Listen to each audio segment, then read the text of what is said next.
You have trauma depending on how you see certain statements, or even that Rorschach, that psychological tests about images. All my life, whenever I heard the words taking advantage, it was either an association to my father and his poor treatment and ill usage of a woman in his life, like my mom, or some ex that a friend had just broken up with after realizing, well, he was taking advantage of her. Using her money, her emotional and mental stability, her creativity, her network, just to build himself. My dad was the king of taking advantage. Yet as I spoke to Yali, she said it in a way so pure. Deandra, you don't take advantage. What do you mean? You are incredibly creative and you never stop. Like you always find a solution, but now you're just sitting. What? I didn't sit. Technically, I lie down. I laughed. I had been complaining about recent sluggishness, my lethargy literally annoying me and making me use my typical daddy issue tools of shame to somehow get me back up. Yet it wasn't working. Pressure only made me less energized, calling myself every bad name my dad used, minus my own: stupid, bitch, ugly, fat, lazy, conniving, did not at all make me write the emails I was supposed to. Over the fact that I thought such things would motivate me spiraled me into a genuine feeling of idiocy. Since when has anyone been called fat and actually went on a diet afterwards? For God's sakes, I think I ordered donuts literally after every time. You have everything to make you great. You're literally an unemployed genius right now, and you're just laying in bed, crying that you're laying in bed. My entire life had been framed by my high energy, an ability to always move, even if in place. Yet lately I felt so overwhelmingly stuck, especially in emotions. I was reliving everything bad that had happened in my life, and my father's abuse had crushed my belief I could have different. In a way, he never challenged that I deserved better than him, often admitting I did, just before he committed another act that violated my heart, safety, trust, and future, but he admitted it. Yet, like so many of the people in my past, they made me feel like I could not get better than them, even if I deserved it. They weaponized deserved in a way that showed it didn't matter because they deserved nothing and they got all from everybody. From me. You have to remember your life is yours. You cry that you have no employment, but when you did, you cried you had no time and money was not that great. Even your safety was not that safe. Now that you feel at risk, well, might as well take some, right? Match the energy, she replied in her peppy yet serious tone. Out of all my friends, part of my mutual admiration and sadness for Yali was how much she always worked on herself, while the men she fell in love with they barely worked at all. Some were literally unemployed. She was my spirit twin, and in some ways, our life carried the same theme and lessons, despite having different teachers. For her, it was her exes that had left her marked, while for me, it was my father, and this imprint of servility I could not shake. Daddy recovery was the first time I ever worked on me with the intent of just working on me. No goal of getting true love, manifesting more money, or finally going for my dreams. I genuinely needed to know why my heart broke so much. I always felt I had to do what I did not want to do so as to give myself some odd permission to do what I did want to do. I always worked because I felt I had to. And through my bouts of unemployment, I never thought to make something for myself. Every part of me felt like it should have been sold until I either gained the chance or courage to make money off of me. The same energy carried through in love and friendships, giving so much and waiting if I got something back. Yet now I was doing nothing. It was as if life had put a brake on my every being, on my entire being, until I decided to drive where I wanted to go. And I was not taking advantage, per se. With it cowardice, pain, exhaustion, anger, all of the above. Within minutes, Yali was recommending me her fave YouTube tarot readers, a batch of self-help guru books, and some influencers she followed on TikTok that were actually wise and not so overwhelmingly greedy. Yet even Joel Osteen had some wise things to say. Toxic positivity was a powerful selling point, but for people like Yali and I, the genuinely good who wanted to be genuinely good for others, we realized we first had to do that genuinely good stuff to ourselves. That gave us a newfound humility that made wisdom a resource you got from everyone and everything, from my dad and my past or TikTok and Joel Osteen. In every way, you had to take advantage, even from those that were taking advantage from you. So, um, let's unpack the episode. Like the last part, wisdom comes in every form. I've had homeless men say the wisest thing and then chase me. It really is everywhere. And sometimes I feel like it's not necessarily even wisdom. It's just something triggers in your brain from how a situation is framed, from how a sentence is said, that just makes you realize something you always knew, but it was almost dormant. It's like it activates. And I think, Yali is my activator. She's so wise and she's always looking to get wiser. And I think that the similar thing about us is it's kind of like it's this ironic thing of, you care for yourself because you're always looking for ways to care for yourself.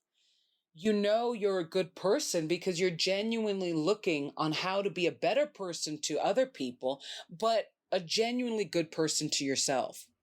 And I think so much of my life, I felt like the purest soul, and that ignited some levels of like self-pity and paranoia because I'm a really good person and I have had way too many enemies, way too many toxic relationships, way too many toxic friendships. And I always wondered why there were so many dynamics, even in career, like even in partnerships, where I walked away betrayed. And not in that betrayed way of like, you think you were betrayed, but from this perspective, like decimated. Especially because my dad, when I look back on our relationship, and it's something that I've mentioned before, I was so servile, so docile, because I would get so punished if I said he was wrong. Like my form of fighting back is speaking the truth. And it's something that I heard someone say, if hearing the truth crumbles somebody, they need to reanalyze their life. Like, truth is basic. The truth is I just went to the bathroom. Nobody's crumbling. The truth, like truth is I'm dehydrated. Nobody, like truth is so wide. It's so big and it's so small.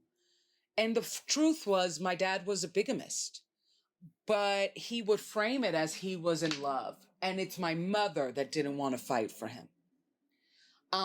He was a pathological liar, but he would frame it as some people just can't hear the truth. And it was always this restructuring to make extremely destructive behavior look oddly just bad or flawed. Like he really turned red flags into pink. I was laughing with a friend because, what is trauma if you don't laugh at it? And I was saying, my dad was the happiest person when people started to say addicts are sick because he used that. It was, that wasn't always the case, especially, when I was a little girl with an addicted dad. It was a shame wound, as if you were the one snorting in alleyways with him. And then it's become more banal and kind of, there's still so much nuance to be had, especially like in my case where my father, he used his drug addiction as a way, and particularly the framework of it's a disease, you can't help how you behave when you're sick, to kind of excuse why he behaved that way. But then when he got sober, he still behaved that way, conniving, thievish, devilish. And it's something I'm drinking a little bit. I'm so thirsty. I am actually dehydrated. I don't even know how I got dehydrated. Anyway, and for Yali and I, we were crying today actually because I said to her, I'm starting to try to reshape my mind because my whole life, everything was pressure. Everything was fear. Like my mother, and it's an episode I haven't come out with because my father worked on an idea that his destructiveness was really just flawed. Like he wasn't sinful, he was lost. And if you say that he was sinful, then you're being mean, you're being bad, have some compassion. Where my mother is such a perfectionist that to say she's flawed is to call her sinful, is to call her bad. Like they both worked on these opposite spectrums. And my mother was just, I could tell, and this happens to a lot of people who are the children of a single parent, particularly of a single mom. Children know, like we're so much more aware than what you want to acknowledge we are. I knew when my mom was in a bad mood. I knew when she was sad. I knew when she was happy. I knew when she was proud. I knew when she was upset. I had to kind of mood monitor her too, because of her own reactiveness. And then you add on her health issues, her exhaustion. There were times, my mom would come from work and just rest.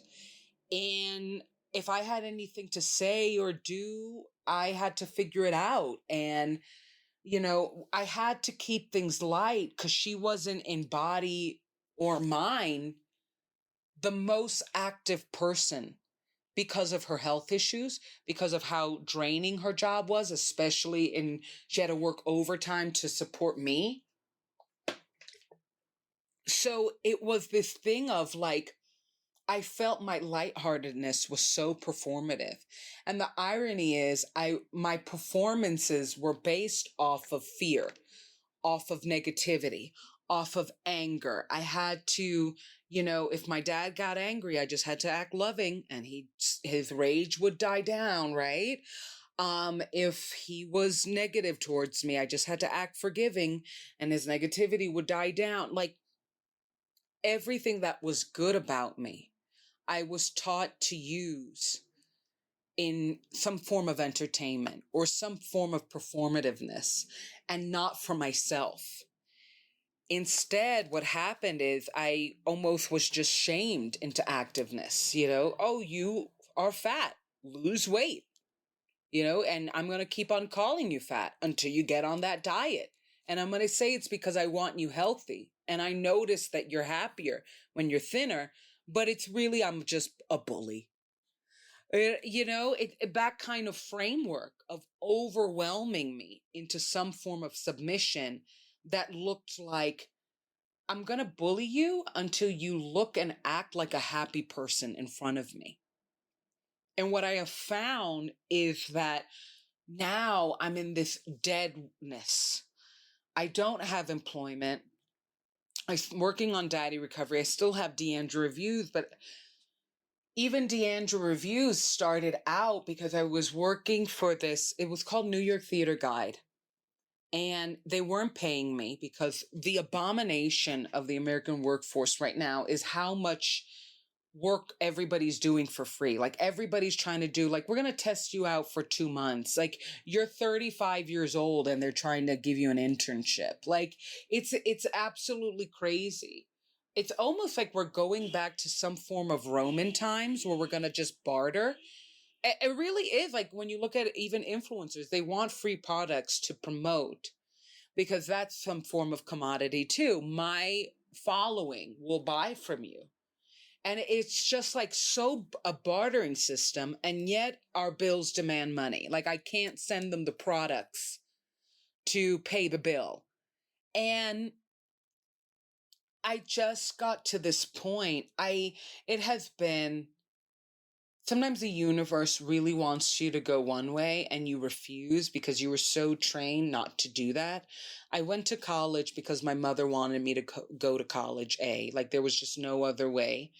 B, I was very good at school, even though I hated it. Like I just went through so many highs and lows of depression, and yet I was the class president. I was a part of 20 million clubs, and nobody would have known how sad I was if I wasn't saying it right now. I didn't like school, but I've always been a person, which is why sometimes when I look at my parents or I look at some of my toxic exes and friendships, how they kind of gaslit me into believing I was this rebel or this devious person to kind of cover up where they were failing or where they felt flawed. And like, now when I look back, I hated going to school. I hated being in school, but I was extremely good at it. I was responsible enough to know my duty was to not fail, even though I didn't feel successful. I got A's because I'm smart and I wasn't gonna get an F. Like that's just not who I am. And yet so much of my life has been framed off of this idea that I would let me fail, that I would let me down, that I would go the wayward way. And it's this mistrust and this over responsibility that I've always had that somehow has fueled me up until now. Like I'll be like, you're so stupid, you're so ungrateful. I'll say that to me internally right now, and it's just not working. And I'll try to give myself 20 million more tasks in replacement or in honor to the 20 million I didn't do. Like, oh, you don't want to do 20 million tasks? Now you got to do 40 million. Like, it's this very self-punishing dynamic that totally comes from all these past relationships where I entered thinking I needed to earn. Even if the person, like my father, was just a deadbeat, like a loser, I needed to earn this loser's respect, this loser's love. It's kind of like I was laughing with my friends, and this is so twisted. I always know when I've gained weight because I don't get catcalled as much, or I don't get flirted with as much. And it's this weird thing of like kind of knowing on one hand, catcalling can be so uncomfortable, but yet it's also uncomfortable when it doesn't happen because it's such a dirty way to say someone is attractive, and the loss of it means you have gone into unattractive territory. So it's this damned if you do, damned if you don't. And either way, there's just this level of impurity. And I have realized I just never, for however much I removed my dad, for however much I removed my exes, for however much I removed friends that used me, for however much I tried to kind of reframe, reshape, reheal my relationship with my mom, with myself, there's always this level of impurity there because I was just so taught that some form of shame will make you act correct, that it's the mere risk of you failing and doing wrong that means you have to double up the pressure to do right. And I never felt my successes. All the A's, by the end of the day, they were gone. By the another good report card. All the times that I got the job, it wasn't what I wanted. I didn't know how to go for what I wanted because good girls don't go for their dreams before what other people dream for them. My father dreamed I was in a ditch. My mother dreamed I was a lawyer. And my mother was like, you would be such a great lawyer. You want to be a lawyer. And I didn't. But the irony was, one of the tragedies of why I never went to law school is, first of all, it's incredibly expensive. LSAT, my master program alone showed me like you could be the smartest person, and as you get older, scholarships are just incredibly hard to get. And my father went to Rutgers, and my entire life he said, the minute you want to be a lawyer, you tell me, and as one of the deans, I'm going to get you in. I work in admissions. I choose the students, and he had gotten his eldest daughter and I think one of my brothers in. I even had like a friend of mine reach out to him because he was thinking of going to Rutgers.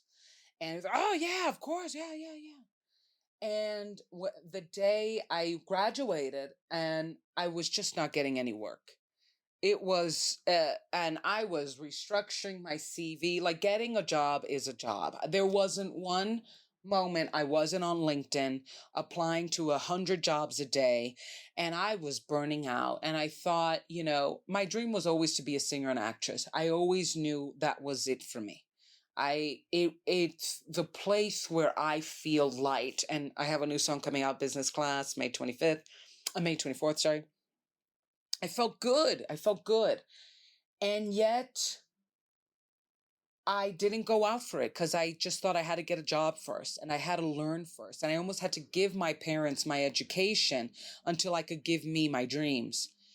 And I was trying to get a job so then I could feel more comfortable. Because to be fair, my entire life was about framed according to financial struggles. The financial struggles my dad put me and my mother through on purpose.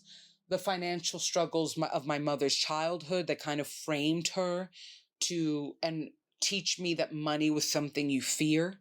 It's this dark cloud over you. And then my dad, who loved money, was greedy with it. So I never got this healthy relationship with material things, with money, even my own body. And I was in this limbo for a year and I thought, well, it's time to go back to school then. I'll get into law school. My dad will get me into Rutgers. I am and I just don't do bad at school. Like I've always been good at education.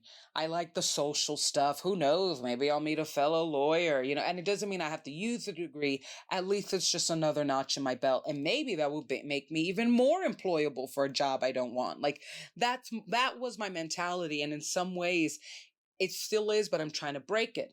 So I go to call my dad, and forgive me if I cry. I called him and I said, Dad, it's time. I want to go to law school.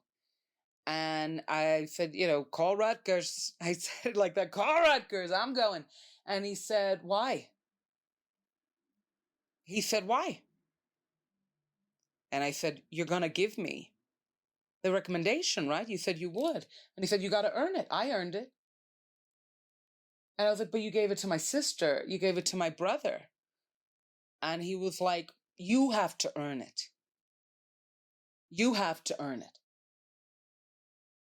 And this was after he kind of duped me into believing he would pay for my master's and then like ditched me the first day of school. So I was still giving him a lot of chances. And that shows you how shameless and unapologetic my dad was. If you tell your child you're going to pay for an expensive master's program and you have the money and you have paid for your grandkids' schooling, your kids' schooling, take her to the bank and then shut the account her first day of school and she's still talking to you? Where's the humility, boy? And I know it sounds curt, but by that time in my father's relationship with me, I think he had kind of lost his mind and just gotten so used to being the one he beats down. And I had gotten so used to it that I stopped fighting. And soon after I would stop talking to him because I lost my fight. Like I lost my drive. I was getting used to people betraying me and duping me in the cruelest ways to the point where I had to reroute my life. Like there went the easiest ticket to me furthering my education. And all he had to do was give a call. And there was the legacy scholarship, right? And he said, you had to earn it. And then he ended the call with, remember, whatever you need, call me. Because that's how deluded, insane my father was. He would do the worst things to me and say, but if you're in need, call me. But he was putting me in need. He was putting me in need. And now, I'm starting to do stand-up comedy. And I feel like he was the punch in the punchline. Like he was setting up the joke. And it would land right on me. Because it was just such a repetitive dynamic of one day I will show up for you. Just knock on my door. And I would knock, and who would open would be this beast, this demon, that would berate me for even thinking of knocking. And then say, next time, feel free to knock again. It's almost like he just wanted that moment for the exhilaration of crushing me. And it's so weird. I want to cry, but I also don't because it's so over. Do you know what I mean? It's so over. It's done. It happened. And now I just feel like I'm going through these remnants of all this abuse, not with this perspective of healing it because I don't want to feel it. I don't want to repeat it. shaming myself into becoming active is not working anymore. Even when I feel fear, I don't even feel it fully. I'm numb, I'm apathetic. And now I just want to live the life I want to live. And I think with Yali, what was so beautiful of what she told me is like, you've got everything to make yourself successful. And because you're not giving it to someone else, you think you've lost or you're a loser. But I've seen you when you're employed. I've seen you when you're making money, and you still don't make time for you. Now you have time for you. And because you're not serving someone, you're not serving yourself. You feel dead. And I had never seen it like that, because it really has been, my entire life has been of being taken advantage of rather than taking advantage of myself.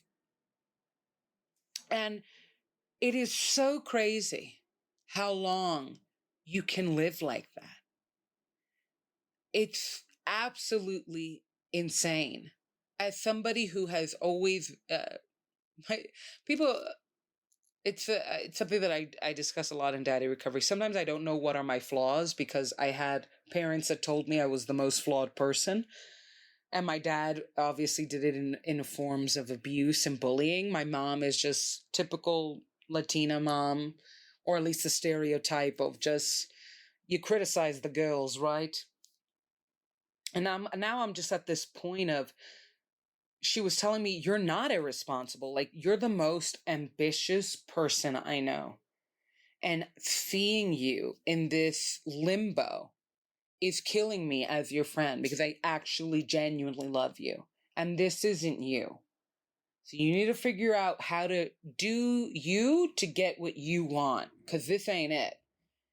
And it was just such a softness that I've never received, even from myself. Like, it was truth, but it was also so, like, not even hopeful, like faith-based.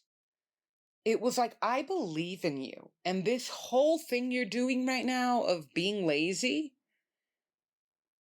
is just a trauma response for being active in all the wrong ways, for doing everything for all the wrong people, for loving everybody before you even loved yourself, for measuring whether or not you could love yourself if they loved you. Powerful stuff. So that was a new episode of Daddy Recovery. Check it out, and much love. Check out A Business Call on May 24th.